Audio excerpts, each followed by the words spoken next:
Hello, welcome back to my channel where today I made a matching set. And I don't want to make this intro too long, so let's get straight into the sewing. In terms of fabric, I decided to go with scuba because my favourite jacket is made of scuba and I love how soft and silky it is while also being quite waterproof. Because it rains a lot here in England, so it's always good to have a slightly waterproof outfit. Starting with the hoodie design, I did this on my boyfriend's iPad so it looks much fancier than my usual designs, but it's still very simple. I just wanted to make a layered crop jacket with an oversized hood and some heart details. I didn't end up going with the hanging pieces, but I did add detail elsewhere which I think looked better instead. When creating patterns for my sewing projects, I always use the clothes coning technique, which is where you take existing clothing, trace along the seam lines and then edit it to more closely match the design you want to create. And for this I want to keep things very simple, so for the double layered torso it matches along the neck hole, shoulders and armholes, and it's only different on the bottom half. In order to give the top layer more of a flare, I extended that section out at an angle from the armpits. And it did end up a bit too long during the pattern process, but that's a very easy fix later. For the arms I simply just traced them in the cuffs as the detail for this section is the applique, and then for the hood I traced around existing hood, and then also added an additional central section to make it slightly more oversized, but I did this central section completely wrong, so honestly disregard that for now. With the pattern all created, I then went on to cutting out all the pieces that I would need for this project, which for this seemed like quite a long time consuming process because of the double layered torso section, but in general it's a very simple process. When cutting the front panels, I gave myself a good inch of seam allowance at the centre where I wanted to put the zipper later, and for the back panel I cut them along the folds, so I would have 2 complete panels as opposed to 4, as I really didn't want to have a seam down the back of the hoodie, I just wanted it to be nice and clean. And then for the rest I just directly cut along the pattern pieces. Another thing I had to remember while doing this was the direction of the stretch. This fabric does stretch in all directions, but it's not equal. It stretches 40% widthwise and 30% lengthwise, so I always wanted to be sure that the bigger stretch was going across the body and not down it. This just makes the hoodie more uniform, puts less pressure on the seams, and makes the effect of gravity stretching out the piece over time less noticeable, as in theory each section will stretch down the exact same amount. At this point I also cut out my heart appliques, 2 of which look very strange right now but will make a lot more sense as we go along. Now to finally get on to the fun part, which is all the sewing, I started off by sewing the torso pieces together at the shoulders and down the sides, each colour separately, so that they can then be sewn together at both the armholes and the neck hole. Ordinarily you do want to leave the side seams open at this point, just to make adding the sleeves on later a lot easier, but I couldn't work out a way of sewing them at a later date, while still preserving the flared effect of the orange top layer, so I decided to sew down the sides at this phase. Luckily for me, the armholes are so wide that it didn't really affect the difficulty of this project, but I could definitely see it affecting a much smaller project like a t-shirt because the armholes will be so thin. Next I hemmed the bottom of both layers with a double rolled hem, and this was also the point in which I cropped the top layer to better match what I wanted it to look like. When it was longer I felt like you didn't get the layered effect as the red just looked like a wide hem, so this was definitely the best option. With the base all created, I went on to adding detail to the torso, and for this I wanted to start with the heart on the chest. As you can see, both halves of the heart have seam allowance on them. This is so that when I sew the zipper in, you won't lose most of the heart and it will hopefully still match up. It doesn't match up perfectly, but I feel like I did the best job that I could have done with this. I'm so happy that I added this detail because I've seen it on hoodies before, but I've never seen it on something that I would personally like to buy. Like usually you see like black hoodies with red hearts, so it's really cool to finally own something that I really want to wear. Moving on now to the very long process of putting a zip in this hoodie. I started by doing loads of prep work. So for this I sewed the 2 layers together, so I wanted the orange and the red layer sewed together so it wouldn't move around while sewing in the zip, because I always find zips incredibly difficult to sew, so I wanted to make it as easy for myself as possible. I then pinned over the seam allowance and ironed it completely flat. Previous projects have taught me that if I iron things flat, it really does make a difference in the finished result, so obviously I want to do that for this project and just make it nice and clean and professional looking. I also made a panel for the inside of the hoodie. This is just going to cover up that seam allowance on the inside that's orange and make it look more like a hoodie you'd buy at the shop, because I've noticed all zip-up hoodies have this if you actually look at them closely. And obviously with all the prep work finally done, I could then go on to sewing in the zip. This was a really annoying process. I actually did it 3 times, but I only showed 1 time in the video because I just couldn't get it right. The zip just kept on slipping down and making it really short, and I kept on stretching the fabric and it just wasn't going well, but I did get it eventually. And I also sewed up the edges nice and neatly to again make it look more professional.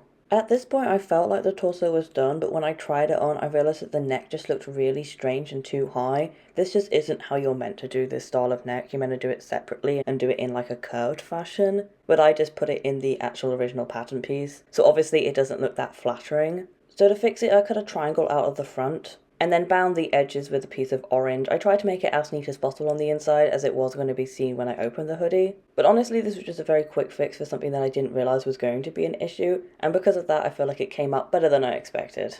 With that all said, the torso is finally all done, and it's time to move on to the next step, which is making the hood. For the hood, the first step was sewing each side of the hood completely in full, so the orange side and the red side. So I just took my two side pieces and my centerpiece and sewed them all together. At this point, the only thing I need to be paying attention to is having the seams on the same side. And then I decided that I wanted to do something more interesting for the hood, so I started to add little horns to it. I thought this would go really well with the colours, and it's just such a simple, small thing that I can do very quickly, because you just need to cut out 3 or 4 triangles, sew the triangles together, turn your little shape the right side out, fill it with some sort of stuffing. For this I just used scrap fabric, and then sew a circle on the bottom. It is a little bit fiddly, especially if you're going for something this small, but overall they take about 5 minutes each to do, and they end up looking so cute and adorable. They're honestly just such a good thing to add to any sort of hoodie because they stay in place, and they really add some nice detail that you don't really find on a hoodie that's for adults. Children's hoodies often have like ears and things, but adult hoodies don't really have them. With all the details added, it was time to put the hood together, and for this I decided to bag line it, because this way the inside and the outside will look clean, you won't see any of the seams. So you just place them right sides together, sew all the way along the front, and then I also flipped it the right side out and then sewed an extra seam along the front just to make it look a little bit neater and a little bit more professional. This was also the point at which I realised that I'd made the circumference of the hood far too big because of that added panel, so I went in and added a dart at the back. I don't know if you see it in any of the footage at any point, but just so you know, there is a dart, a very big dart at the back of the hood. The only thing left to do for the hood now is to attach it to the torso, and for this I just pinned it into place, sewed it on the outside and then sewed it on the inside. I was originally just going to sew it on the outside, but when I did that I missed so many of the seams on the inside, so it was falling apart. So I really did have to go in and do it on both sides, it wouldn't have worked otherwise. I also decided to flick in the front section just to give it a little bit of a better shape. I think hoods just look a little bit better when they have a little bit of overlap, but because this was a zip-up hoodie you couldn't have that, so this was kind of a way of faking that.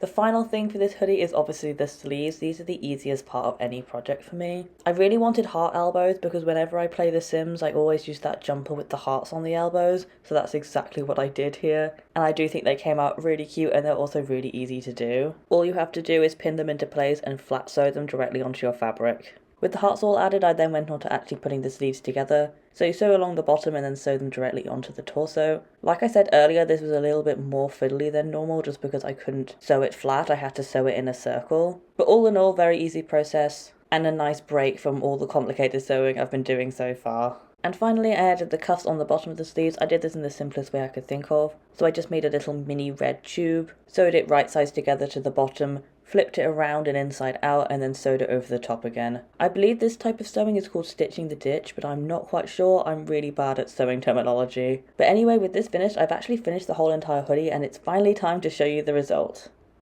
Overall, I am super happy with how this hoodie came out. I feel like it's just very me and very unique, while still feeling like it's something that you could buy, which is exactly what I want. I don't want my clothes to look too homemade. That's just not kind of my style. I like a nice sleek style to my clothing. So I just feel like this really fits into my wardrobe and I'm going to wear it so much, and I'm just so happy with it. It's obviously not perfect because I'm not a professional sewer. I don't know what I'm doing half the time, but I feel like for me it came out really good.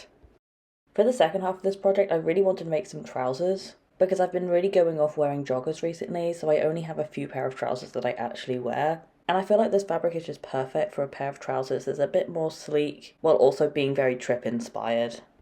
As with the hoodie, I started out by making a pattern based on my favourite pair of trousers. And I'm really sorry about this footage, you really can't see what I'm doing, because I did this on tracing paper, which is basically the same colour as my floor, and then you just can't see the pen really. So I'm really sorry that you just have to kind of imagine that I'm drawing a pattern right now, but I did trace out the trousers. I did one side and then the other, and then I decided where I wanted the lines to go on it as well. With the pattern pieces all made, I could go on to actually cutting out all my fabric, and this part of the project really made me glad that I picked a fabric that didn't matter which side you use. With a lot of fabrics they have a right side and a wrong side, which are completely different textures, or finishes, or colours. But with Scuba, both sides are completely identical, so it doesn't matter which side you use when using a project. And this really came in handy for this because it actually meant that I could use all the fabric without wasting it. I did both these projects with 1.5 meters of fabric of each colour, so 3 meters of fabric overall, and if I had to use one side of the fabric only, I don't think I would have been able to do that. So it was a really good accidental choice on my part. With all the small pieces cut, I then moved on to making them into full leg pieces, so I would just have 4 pieces overall. And I did this just by blocking all the colours together. I sewed it right sides together, then I flattened it out and I did a stitch over the top just to make it look a little bit more neat. I actually impressed myself with how well I managed to make all of these colours line up. I thought somewhere I'd messed up, but apparently my maths had actually been good this time and I had actually worked it out so it looks really good in the end product. It's just the type of design I've always wanted to do, but felt like I didn't have enough sewing skills to do, so it's just a really nice full circle moment to actually be able to do this. The next section of this project I will be referring you to a tutorial that I'll link down below in the description because I did not know what I was doing at all going into this. I've attempted to make trouser zippers before but they never came out very good. I would just get very confused and everything would overlap in a very strange way. So I really did need to use a tutorial for this and I found a really good one just by searching for a closure tutorial. I prefer written tutorials but there are definitely loads on YouTube if you want to have a visual tutorial instead. With the zipper closure in, I decided to add some popper buttons just to make it close nicer and look nicer. And I obviously did this by hand. I don't think there's any machines that can actually do this for you. So it took a really long time, but I'm really glad I did it because otherwise the trousers would just hang open in the front and wouldn't look very good. The next step of the trousers was adding in the pockets. I always add in pockets separately because I just find it easier to do this way. I don't know how to explain this in a way that doesn't sound incredibly complicated when it's actually a really easy thing to do. So I'm sorry if this is really convoluted and confusing, but basically what you do is you take the piece that's going to be furthest away from your body when the trousers are on, flat sew that onto the front, you flip it onto the inside and then sew along that seam to make it look neat. And then for the inside part of the pockets, so you just sew them along the side of the trousers, making sure that the seam is going to be on the outside rather than the inside. I'm really sorry, that makes absolutely no sense. I'm hoping the visuals are really going to save me on this one. It was now time to finally make the trousers actually look like trousers by just sewing everything together. To do this, I first sewed down the side seams with good sides together. Then I sewed around the pocket. I wasn't really focusing on which side the seam was going to end up on because I don't think it really matters. Either way, when you put your hand in your pocket, you're not going to see the seam. And then I did the longest stitch for this project, which was going all the way up to the crotch, all the way down to the other leg. It's honestly the most satisfying seam you will do when making trousers because it's so long. And with all this stitching done, I could finally put them on, but obviously there are still a few finishing touches to do. The first finishing touch was adding in the waistband. I did this in the simplest way possible, just with a strip of orange fabric. This is actually the fabric that I cut off the first layer of the jumper, so that's why it's got a seam in it. I really tried to put the seam in the same place on both sides, but it's slightly different. But anyway, I just flat sewed this down on top of it, right sides together, flipped the piece up and over the top, and then sewed it down at the back. I feel like it could do with a little bit of catching seams just on the inside, just because the inside keeps flipping up when I pull the trousers up. But other than that, I think it's a pretty good waistband. I then decided to add some details to the waistband with some bag straps. All of my favourite trousers that I bought from Cyberdog have these on them, so I really wanted to add them here. They also just mean the trousers stay up a little bit better because it's stretchy fabric. So I just bought these on Amazon. They're just like extra straps that you add onto bags to put them tighter. Sewed them on as neatly as I could. They're not like absolutely perfect, but for something homemade, I'm not that bothered by them. And then finally I added elastic onto the bottom of the trousers just to make them fit a little bit better, and I did this by sewing in a channel and then just threading the elastic through. And with that, the trousers are actually done and we can go on to the final reveal. So overall I do really like the trousers, but there's quite a few areas where I'd really like to improve. Somehow the legs are slightly different lengths, so I do need to go back and fix that. Also I messed up the waistband by doing it before the popper buttons, so I had to cut holes in the waistband just to be able to do the trousers up. But overall I'm really happy with them. I feel like they really match the hoodie, and they're something that I could wear all the time. But with that said, let's finally see the set together.